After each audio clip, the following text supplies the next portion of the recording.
السلام عليكم ورحمة الله تعالى وبركاته. واش راكم غالياتي؟ ان شاء الله يلقاكم فيديو تاعي في احسن احوالكم يا رب العالمين.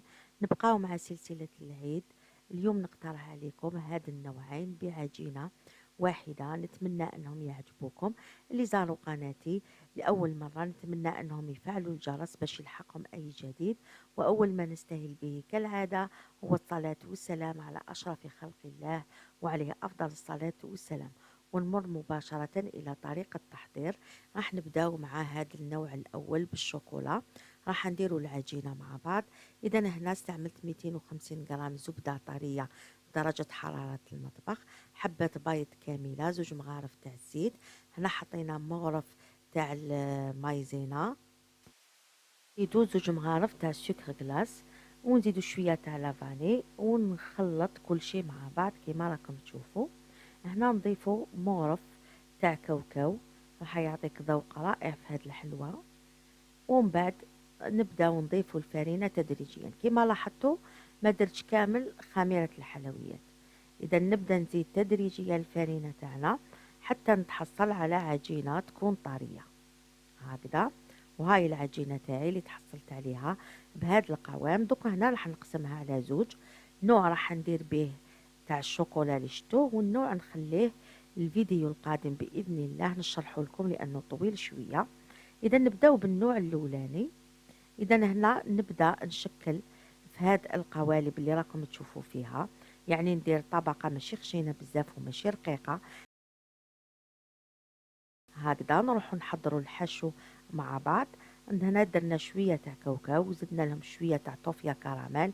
يعني نحاول قدر المستطاع ان نديروا وصفات تكون سهلة واقتصادية وفي متناول الجميع.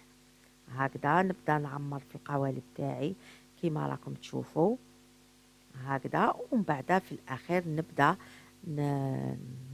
نغطي في هذاك الحشو بشوية تاع عجين، نحاول أني نسقمهم وما نخشنهاش بزاف باش ما تجيش بومبي معانا. وهكذا حتى نكملوا كامل الكمية اللي عندنا، وندخلوها على 180 درجة ونخلوها حتى تبرد مليح باش نحوها من القوالب، لانه بزاف يعني طري بزاف وهشيش بزاف هذا الكاطو. يعني كي يكون سخون ما تحاولوش انكم تنحوه من القوالب والا راح يتكسر لكم نصهم.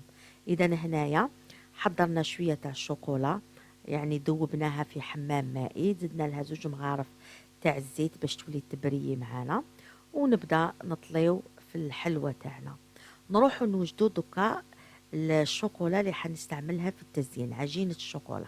هنا دوبت 100 غرام شوكولا وهي سخونة، درت لها مغرف كبيرة تاع الجلوكوز، ونبدا نخلط بهذه الدرجة. ودوكا تبدا تتلايم، كل ما نخلط تبدا تتلايم معايا كيما راكم تشوفوا هكذا حتى نتحصل على عجينة. بعد نحطها في كيس بلاستيكي، نحاول ندير مع هاد الحركات هكذا في نفس الوقت راني نخلط فيها. ونخليها هكذا نسقمها، يعني نخليها في نفس الكيس البلاستيكي اللي عندي، نغطيها ونخليها تبرد معانا. خلوها على الأقل 4 ساعات باش تخدموا بها. حطها في الثلاجة، أنا ما خدمتش بها تمتم حتى الغدوة من داك. شوفوا غدوة من داك كي تشوفوها هكذا يابسة يعني ما تقلقكمش، يعني حاولوا أنكم فقط أنكم تبداو تخدموا فيها وتعجنوا فيها كبين يديكم. راح تسخن بين يديكم وراح تنطلق معاكم. وديروا بها واش حبيتوا، تشكلوا بها ورود، نشكلوا بها هاد الحال، يعني هاد الحواف اللي درت. وشوفوا البنات كي تنطلق العجينة تقدروا تشكلوها شوفوا بكل سهولة.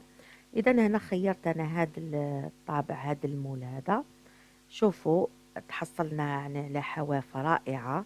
إذا نقيس على حساب الحبة تاعنا ونبدأ نقطع هكذا حتى نكملوا كامل الحبات تاعنا بنفس الطريقة. راني كملتهم هنا ونروحوا نلصقوهم بشوية تاع الشوكولا في الحواف.